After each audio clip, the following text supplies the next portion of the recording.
뇌를 사용하지 않는 운동은 노동이다. 1. 재활은 양방향의 기능 회복이다. 1. 재활운동 시작하기. 재활운동을 시작할 때 특히 기능 이상이나 부상으로 인한 통증이 있을 경우 많은 사람들이 어떻게 문제를 파악하고 운동을 시작해야 할지 난감해하는 경우가 많다. 이번 글에서는 무릎 통증을 예로 들어 재활운동을 시작하기 위한 접근 방법에 대해 설명하겠다. 한 문제의 원인 파악하기. 무릎 통증이 발생한 경우 먼저 MRI, 엑스레이 등 다양한 검사를 통해 통증의 원인을 정확히 파악해야 한다. 만약 검사 결과 앞 허벅지 근육의 문제로 인해 통증이 발생했다면 그에 맞는 재활운동을 계획해야 한다. 이 재활은 양방향의 기능 회복이다.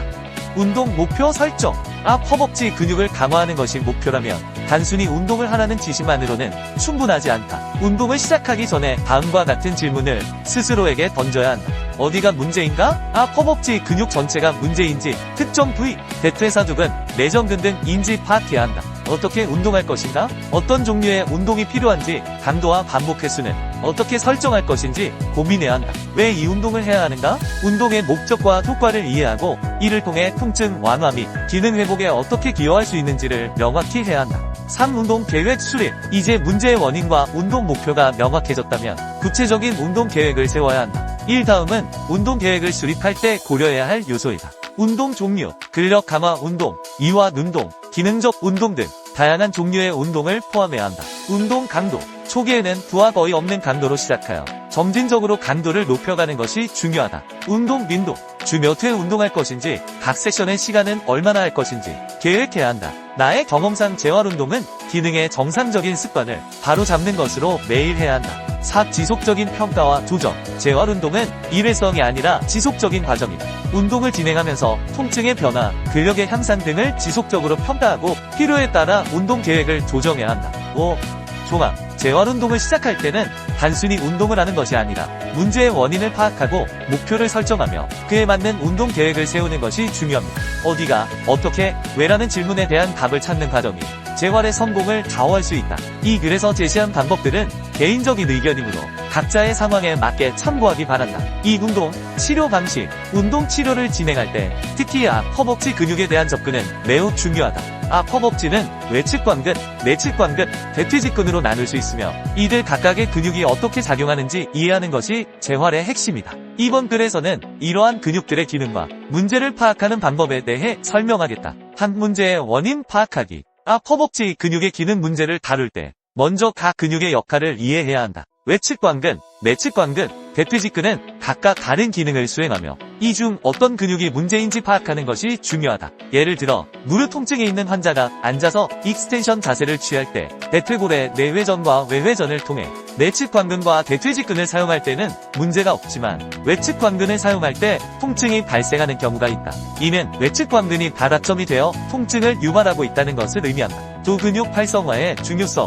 외측관근을 활성화시키는 과정에서 다른 부위도 신경 자극을 통해 활성화되어 통증이 줄어드는 현상을 경험할 수 있다. 그러나 이러한 개선이 완전하지 않다면 추가적인 접근이 필요하다. 근육의 기능이 오랫동안 작동하지 않았기 때문에 이를 다시 활성화하는 것이 중요하다. 단순히 익스텐션 운동을 반복하는 것만으로는 충분하지 않다. 셋. 근육의 길이와 기능 범위 이해하기. 근육은 하나의 단위로 작동하지만 그 길이에 따라 기능의 범위가 달라질 수 있다. 즉, 전체 기능을 원활하게 사용하지 못하는 경우가 많다. 따라서 특정 근육만을 강화하는 것이 아니라 전체적인 근육의 협응과 기능을 고려해야 한다. 3. 운동 계획 수립. 이제 근육의 기능을 활성화하기 위한 구체적인 운동 계획을 세워야 한다. 다음은 고려해야 할 요소들입니다. 다양한 운동 종류. 단순한 익스텐션 외에도 다양한 각도에서의 운동을 포함하여 관련된 접응근, 기랑근 등의 전체적인 기능을 향상시켜야 한다. 근육의 길이 조절. 수축과 이완 운동을 통해 근육의 길이를 조절하고 기능을 회복할 수 있도록 해야 한다. 기능적 운동. 일상생활에서의 움직임을 고려한 기능적 운동을 포함하여 근육의 협응력을 높이는 것이 중요합니다. 5. 종합. 앞 허벅지 근육의 기능 회복은 단순한 강화 운동만으로는 이루어지지 않는다. 각 근육의 역할과 문제를 파악하고 이를 기반으로 한 다양한 운동 계획이 필요하다. 근육의 길이와 기능 범위를 이해하고 전체적인 협응을 고려한 접근이 재활의 성공을 좌우할 수 있다. 이러한 방법들은 개인적인 경험에 기반한 것이므로 각자의 상황에 맞게 조정하여 적용하시기 바란다. 3재활운동 원리 이해. 양상에 따라 다르지만 근육은 하나이면서 길이로서 범위가 있다. 즉 전체 기능을 원활하게 사용 못하고 있을 경우가 많다는 것이다. 일반적인 내 경험상 허벅지 이상으로 통증을 느껴 기능 검사를 해보면 레그 익스텐션 동작 시 앞 허벅지의 사진 1, 사진처럼 3구간을 움직임을 나눌 때 1번과 3번은 쓰이지만 2번 부위가 올리는 동안 힘이 빠지고 끝 지점이 완전 수축 구간 3번으로 건너뛴다. 즉 2번의 기능이 상실되었다는 소리다. 그렇다면 2번의 기능을 활성화시켜 주어야 한다. 하지만 그렇다고 2번 부분을 위해 동작을 반쯤 올린다고 활성화되겠는가? 기능이 상실했다는 소리는 1번과 2번 구간의 협응력도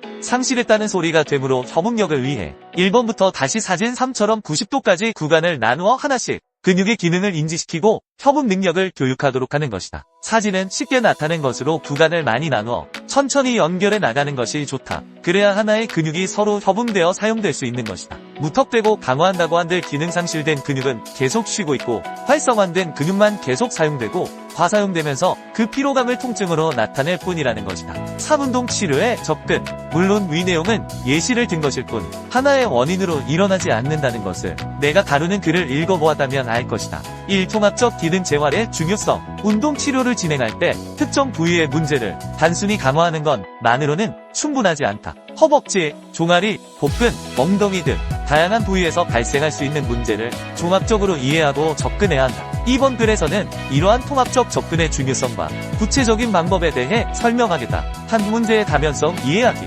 운동 치료에서 가장 중요한 것은 문제의 원인을 단일하게 보지 않는 것이다. 각 근육은 서로 연결되어 있으며 하나의 근육이 기능을 상실하면 다른 근육들이 그 역할을 대신하게 된다. 이로 인해 악순환이 발생할 수 있다. 따라서 허벅지 앞뒤, 종아리, 복근, 엉덩이 등 모든 부위를 체크하고 문제의 근본 원인을 파악하는 것이 필수적이다. 이베그 익스텐션. 예를 들어 다리를 펴는 익스텐션 동작에서 무릎에 통증이 느껴져서 허벅지 앞부분의 대퇴사두근 운동을 한다. 하지만 대퇴사두근의 강화만으로는 문제를 해결할 수 없다. 하지만 햄스트링 부분의 이완의 문제도 함께 원인 분석과 통합적 재활 접근해야 한다. 무릎 통증은 많은 사람들이 경험하는 문제로 그 원인은 단순히 통증이 느껴지는 부위에 국한되지 않는다. 오히려 통증이 악화될 수 있는 여러 요인이 존재한다. 셋. 대퇴사두근과 무릎 통증의 관계. 대퇴사두근은 무릎을 펴는 주요 근육으로 이 근육이 과사용되면 통증이 발생할 수 있다. 그러나 대퇴사두근의 과사용은 종종 다른 근육의 기능 부전에서 비롯된다. 예를 들어 햄스트링의 이완 문제로 인해 대퇴사두근이 과도하게 사용되거나 대퇴근막 장근의 기능 부전으로 인해 무릎에 통증이 발생할 수 있다. 이처럼 대퇴사두근을 단순히 강화하는 것은 오히려 문제를 악화시킬 수 있다. 4. 수축과 이완의 균형. 근육의 기능은 수축과 이완의 균형에 의해 결정된다. 이완에 문제가 생기면 수축에도 문제가 발생하고 반대로 수축에 문제가 있으면 이완에도 문제가 생긴다. 따라서 단순히 스트레칭이나 강화 운동만으로는 재활이 이루어지지 않는다. 양방향의 기능을 모두 고려해야 하며 이를 통해 근육의 협응을 회복해야 한다. 5. 협응근의 중요성. 무릎 통증을 해결하기 위해서는 대퇴사두근뿐만 아니라 대퇴이두근, 대퇴근막 장근, 비복근, 점경골근, 등근, 장요근 등 다양한 근육을 테스트해야 한다. 이러한 근육들은 서로 연결되어 있으며 하나의 근육에 문제가 생기면 다른 근육에도 영향을 미칠 수 있다. 따라서 통증이 있는 부위뿐만 아니라 주변 근육의 기능도 점검해야 한다. 6. 보상작용의 이해. 문제가 지속될 경우 보상작용이 확산되었을 가능성이 있다. 이 경우 복부와 광배근까지도 함께 테스트해야 한다. 해부학적으로 무릎과 관련된 모든 근육을 살펴보아야 하며 이들 근육이 서로 어떻게 영향을 주고받는지를 이해하는 것이 중요하다. 2차, 3차 근육까지 단계적으로 분석하여 문제의 근본 원인을 찾아야 한다. 7단계적 접근의 필요성. 무릎 통증의 재활은 단순한 강화나 스트레칭을 넘어 정적인 섬유가 아닌 작동이라는 기능을 가진 유기적인 시스템으로 구성된 섬유이다. 마치 고무줄처럼 늘어나고 줄어드는 기능을 가진 섬유인데 단순히 늘리고 수축시킨다고 해서 회복되는 것이 아니다. 적정한 수축과 적정한 이완을 제대로 수행하는 기능이 올바르게 작동하도록 해야 한다. 단순히 한 방향으로 늘리거나 수축한다고 해서 기능이 회복되는 것은 아니다. 양방향의 기능을 활성화시키는 기능적인 재활 운동이 필요하다. 이를 위해서는 단계적이고 통합적인 접근이 필요하다. 각 근육의 기능을 평가하고 이를 기반으로 한 맞춤형 운동 프로그램을 설계해야 한다. 이러한 과정을 통해 근육의 협응을 회복하고 통증을 줄이며 재발을 방지할 수 있다. 8. 종합. 무릎 통증은 단순히 통증이 느껴지는 부위에 국한되지 않으며 다양한 근육의 협응과 기능에 의해 영향을 받는다. 따라서 통합적이고 단계적인 접근을 통해 문제의 원인을 분석하고 재활 운동을 진행하는 것이 중요하다. 이를 통해 근육의 기능을 회복하고 건강한 운동 능력을 되찾을 수 있다. 5. 세분화된 접근. 문제를 해결하기 위해서는 각 부위를 세분화하여 분석해야 한다. 단순히 문제 부위를 강화하는 것이 아니라 각 근육의 기능을 개별적으로 평가하고 이를 다시 세분화하여 접근해야 합니다. 예를 들어 무릎 통증이 있는 경우 해당 부위의 근육을 분리하여 기능 부전을 일으키는 근육을 찾아내고 그 기능을 활성화하는 것이 우선이다. 1. 연결성의 중요성. 근육은 하나의 동작을 위해 여러 근육이 협력하여 작용한다. 팔을 들어 올릴 때 발끝의 근육도 사용되며 이러한 연결성을 무시한 부분적인 기능 재활은 효과적이지 않다. 따라서 치료 운동을 실시할 때는 처음과 끝을 차례대로 연결하여 진행해야 한다. 즉 나무가 아닌 숲을 봐야 한다. 문제 부위만 발달시키는 것이 아니라 전체적인 협응을 고려해야 한다. 이 단계적 기능 활성화. 문제 부위를 세분화한 후 각 근육의 기능을 활성화시키는 것이 중요하다. 일반적으로 코어 운동이나 전신 운동을 시행하는 경우가 많지만 기능을 상실한 근육은 여전히 사용되지 않고 다른 근육들이 그 역할을 대신하게 된다. 이는 결국 새로운 문제를 초래할 수 있다. 예를 들어 무릎의 문제를 해결하기 위해서는 먼저 문제 부위를 세분화하고 각 구간의 기능을 확인한 후 골반과 엉덩이 등 다른 부위와의 연결 운동을 통해 전체적인 협응을 이끌어내야 한다. 이러한 과정은 차근차근 진행되어야 하며 인지 운동을 통해 각 근육의 역할을 명확히 이해하도록 해야 한다. 3. 전체적인 분석과 재활 운동. 정확한 원인 분석을 통해 보이는 부분만이 아닌 전체를 살펴보아야 한다. 각 부위를 최대한 많이 나누어 살피고 기능과 재활 운동을 진행하는 것이 중요하다. 4. 종합. 운동 치료는 단순한 강화 운동이 아니라 통합적이고 세분화된 접근이 필요하다. 각 근육의 기능을 이해하고 이를 기반으로 한 단계적이고 연결된 운동이 효과적인 재활을 이끌어낼 수 있다. 따라서 문제의 원인을 정확히 분석하고 전체적인 관점에서 접근하는 것이 성공적인 치료의 열쇠이다. 6. 필자의 충복. 1차원적으로 단축된 근육을 강제로 당긴다고 근육이 늘어나지 않는다. 반대쪽에서 수축을 해주어야 늘어나는 것이지 강제로 당긴다고 반대쪽 근육이 자동으로 수축하고 자신이 타깃으로 한 이완 부위가 원하는 대로 늘어나는 것이 아니다. 스트레칭은 기랑근의 자연스러운 수축을 통한 반대 근육의 이완을 유도하는 것이 아닌 반대 근육의 수축을 무시하고 강제로 당기는 행동이기에 오히려 기능 부전과 보상작용으로 다른 부위까지 그 문제가 확산되고 통증이 개선되지 않는 것이다. 즉 밀고 당기는 역할이 동시에 작동되어야 하는데 기능을 사용하는 것이 아닌 강제로 당기는 행위인 스트레칭은 근육의 이완의 기능을 사용해서 늘리는 것이 아닌 것이다.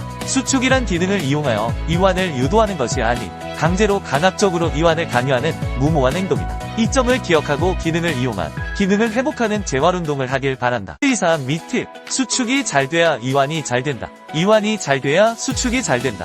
흔하게 몸의 반동을 이용하는 경우가 많다. 이럴 경우 전신운동으로 전신운동을 원한다면 추천하지만 아니라면 최대한 무릎과 허리의 움직임을 제어해야 한다. 항상 올바른 방법을 숙지하고 운동하기 바란다. 또한 어떤 운동을 하든 자세를 잘 유지하기를 바란다. 반동이 일어난다는 것은 과한 중량을 억지로 들고 있다거나 잘못된 습관이 자신도 모르게 몸에 배어 있다는 것이다. 이것을 자각했다면 스스로 고쳐나가길 바란다. 운동 자세 또한 운동의 중요한 부분을 차지한다. 물론 부상을 예방하는 측면도 있지만 제대로 된 근육 발달을 위한 것이기도 하며 다른 것을 다 제쳐놓고라도 멋이 없다.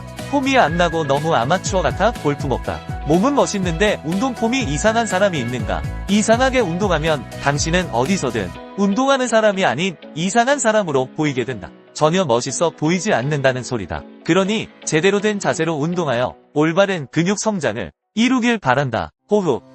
수축할 때 뱉고 이완할 때 마시는 이유는 호흡을 뱉을 때 근육이 수축하고 호흡을 마실 때 근육이 늘어나기 때문이다. 근육은 호흡을 내뱉을 때 함께 수축한다. 반대로 호흡을 마시는 경우 근육은 늘어나기 때문에 호흡을 마시는 것은 근육을 이완하는 데 효과적으로 작용한다. 처음에는 무게 없이 근육의 움직임을 느끼도록 맨몸으로 연습하는 것이 좋다. 무게 없이 맨몸으로도 충분히 자극이 전달된다. 근육은 무게로 움직이는 것이 아니다. 근육은 움직임 자체로 사용되는 것이다. 집중. 근육의 느낌을 잡는 것을 어려워하지 말아라. 근육의 모양인 결과운동 진행 방향을 상상하고 집중하면 된다. 선수처럼 느끼려 하지 마라. 느껴지지 않는다. 당신은 프로 선수가 아니다. 꼭 느낌을 컨트롤해야 하는 것이 아니다. 결국 뇌가 하는 것이니 상상과 집중만 제대로 하면 된다. 자극에 연연하지 마라. 저절로 되기도 하고 안 돼도 상관없다. 중요한 것은 생각과 집중이다. 그러니 이미지 트레이닝을 하는 것이다. 그러면 몸은 뇌의 명령에 따라 움직임으로 집중하고 상상만 하면 된다. 이것은 선수들의 경우에도 마찬가지이다. 경력과 상관없이 집중과 상상으로 근육의 성장은 달라진다. 그만큼 중요한 것은 집중과 상상이다.